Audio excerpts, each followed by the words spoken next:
अंधेरा कमरा। एक छोटी टॉर्च की रोशनी में भैरव और कार्तिक 19 किलो का एक बड़ा कमर्शियल गैस सिलेंडर नीचे लटका रखा है। भैरव लोहे काटने वाली आरी से सिलेंडर के निचले हिस्से को बहुत सावधानी से बिना आवाज किए काट रहा है। आरी गर्म ना हो इसलिए कार्तिक धीरे धीरे पानी भी डाल रहा है। कार्तिक डरते हुए फुसफुसा कर कहता है, भैरव मुझे बहुत डर लग रहा है। 10 मिनट में नाइट पेट्रोलिंग वाले गार्ड इधर ही आएंगे। पकड़े गए तो दोनों को जिंदा गाड़ देंगे। इस प्लान को यहीं छोड़ देते हैं। भैरव पसीना पोंछते हुए कहता है, 7 साल कार्तिक, बिना कोई जुर्म किए 7 साल से नर्क भुगत रहा हूँ। मुझे फंसाने वाले बाहर मजे से घूम रहे हैं। मेरा परिवार मेरा इंतजार कर रहा है। अब पीछे हटने का कोई सवाल ही नहीं उठता। तभी टक की आवाज आती है। आरी का ब्लेड टूट जाता है। कार्तिक घबरा कर कहता है, अरे ब्लेड टूट गया, अब क्या? शांत, मेरे पास एक्स्ट्रा ब्लेड है। भैरव तेजी से ब्लेड बदलता है। तभी बाहर भारी जूतों की आवाज सुनाई देती है। 2 पेट्रोलिंग गार्ड उसी तरफ आ रहे हैं। भैरव आरी रोक देता है और टॉर्च बुझा देता है।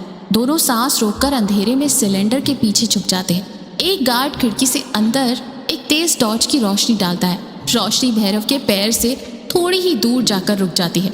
2 मिनट की भयंकर टेंशन के बाद वो चले जाते हैं। भैरव राहत की सांस लेते हुए कहता है, बच गए।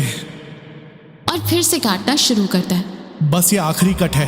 हाँ, हो गया। अचानक सिलेंडर का निचला हिस्सा कटकर अलग हो जाता है। भैरव सिलेंडर के अंदर लगे जंग को साफ करता है और गैस की बदबू मिटाने के लिए कुछ केमिकल छिड़कता है। निचले हिस्से को फिर से चिपकाने के लिए वो डार्क कलर की मार्किंग टेप और मिट्टी तैयार करता है। कल सुबह ठीक 7 बजे खाली सिलेंडरों वाला ट्रक आएगा। मैं इसके अंदर रहूंगा। तुम इस ढक्कन को लगाकर टेप लगा देना और उस पर मिट्टी पोत देना। लेकिन भैरव, अंदर हवा नहीं जाएगी। बिना ऑक्सीजन के तुम घुटकर मर जाओगे। ऊपर से उस तंग जगह में तुम्हारी हड्डियां टूट जाएंगी। भैरव दृढ़ निश्चय के साथ कहता है, मैंने सिलेंडर के नीचे हवा के लिए एक छोटा सा छेद छोड़ दिया है। मेरी जान को कुछ नहीं होगा। आजादी के लिए इतना नर्क तो सहना ही पड़ेगा। रसोई के पीछे का हिस्सा सारे सिलेंडर एक लाइन से रखे हुए हैं।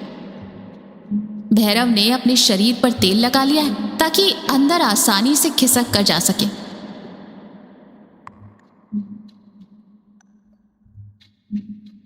उसने अपने मुंह में एक छोटा ऑक्सीजन पाउच भी लगा लिया है। कार्तिक, टाइम हो गया है। मुझे अंदर धकेल दो।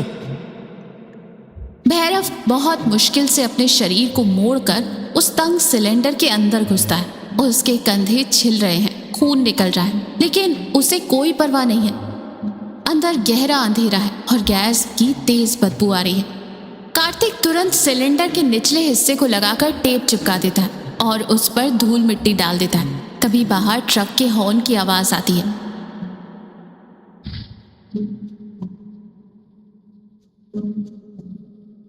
दो जेल वर्कर्स आते हैं और सिलेंडरों को ट्रक में लादने लगते हैं। एक वर्कर भैरव वाले सिलेंडर को उठाने लगता है और फिर रुक जाता है। ये क्या है बे? इसमें लोहा पिघलाकर भर दिया है क्या? मुझसे नहीं उठेगा, बहुत भारी है। अंदर भैरव की धड़कनें रुक सी जाती हैं। तुरंत कार्तिक बीच में आता है और कहता है, अरे कुछ नहीं भाई, इसके नीचे का हिस्सा थोड़ा मोटा है, मैं पकड़वाता हूँ, आजा। और उसकी मदद करते हुए उसे ट्रक में रखवा देता है। गैस एजेंसी का ट्रक जेल के मेन गेट के पास रुकता है। जेलर राम सिंह आज ना जाने क्यों बहुत शक में है। उनके साथ एक स्निफर डॉग भी है।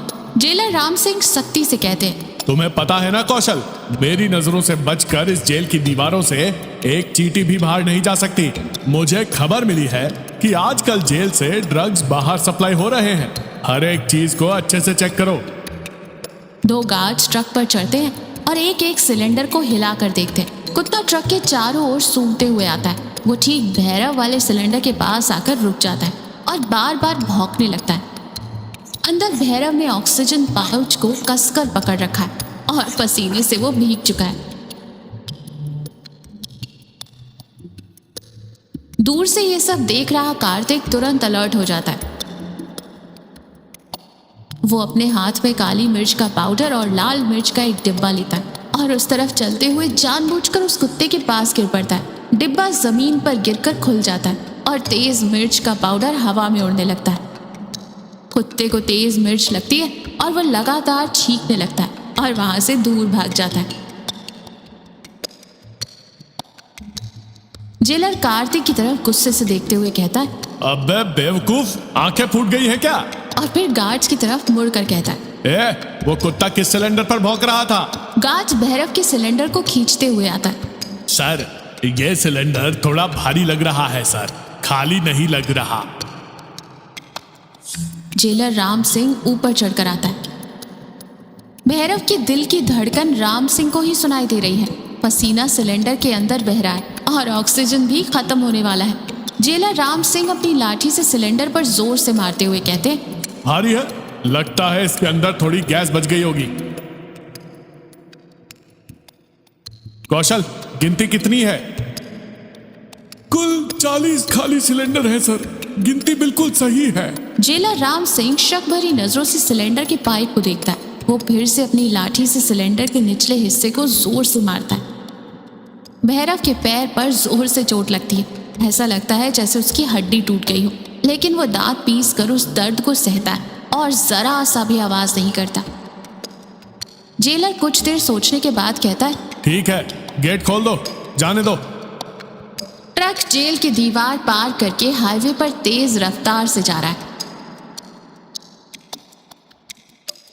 सुबह की धूप से लोहे का सिलेंडर अंदर से बहुत गर्म हो रहा है। भैरव का दम घुटने लगता है। ऑक्सीजन पाउच पूरी तरह खाली हो चुका है। आंखों के सामने अंधेरा छा रहा है। वो जल्दी से बाहर निकलने के लिए अपने हाथ में लिए छोटे चाकू से टेप को काटना शुरू करता है। तभी अचानक जोर से ब्रेक लगने की आवाज आती है। ट्रक हाईवे पर एक चाय की टपरी के पास रुकता है। ड्राइवर कौशल चाय पीने के लिए नीचे उतरता है।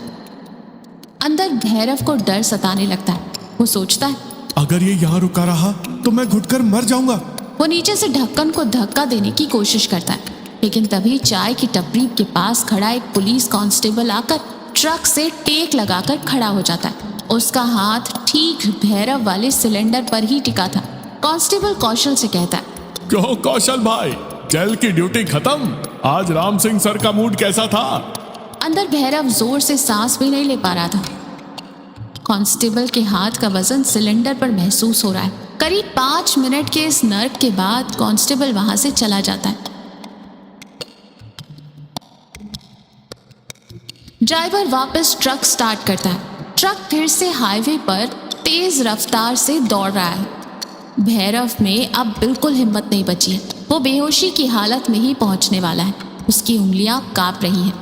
वो अपनी पुरानी ताकत जुटाकर हाथ में पकड़े चाकू से निचले हिस्से की टैप को पूरी तरह से काट देता है। जैसे ही ट्रक एक बड़े स्पीड ब्रेकर पर उछलता है, भैरव सही मौका देखकर अपने पैरों के निचले ढक्कन पर जोर से लात मारता है। सिलेंडर का निचला हिस्सा टूटकर गिर जाता है। ट्रक 60 किलोमीटर प्रति घंटे की रफ्तार से चल रहा है। तभी भैरव सिलेंडर के अंदर से फिसलकर सड़क के किनारे रेत पर गिरकर लुढ़कने लगता है। रेत और पत्थरों की वजह से उसका पूरा शरीर छिल जाता है। ट्रक आगे निकल जाता है। भैरव लुढ़कते हुए सड़क किनारे झाड़ियों में चला जाता है। ठीक उसी समय जेल की तरफ से 2 पुलिस की जीप सायरन बजाते हुए उसी हाईवे पर तेजी से गुजरती है। भैरव को समझ आ जाता है कि रसोई से कैदी के गायब होने की खबर उन्हें लग चुकी है। वो अपनी सांस रोककर झाड़ियों की मिट्टी में ऐसे छिप जाता है जैसे उसी का हिस्सा हो। जीप आगे निकल जाती है। वो धीरे धीरे अपनी आंखें खोलता है। खुली हवा में वो लंबी सांस लेता है, जैसे उसमें दोबारा जान आ गई हो। पूरा शरीर धूल, चोटों और खून से लथपथ है, लेकिन उसके चेहरे पर दर्द के साथ एक मुस्कान है और कुछ भी जीत लेने का गुरूर। भैरव अपने आप से बात करते हुए खुले आसमान की तरफ देखता है। आखिरकार मैंने कर दिखाया। अब मुझे वो जेल की दीवारें और वो राम सिंह कभी कैद नहीं कर पाएंगे। भैरव धीरे से उठता है और लंगड़ाते हुए जंगल के रास्ते बिना किसी की नजर में आए घने पेड़ों के बीच ओझल हो जाता है।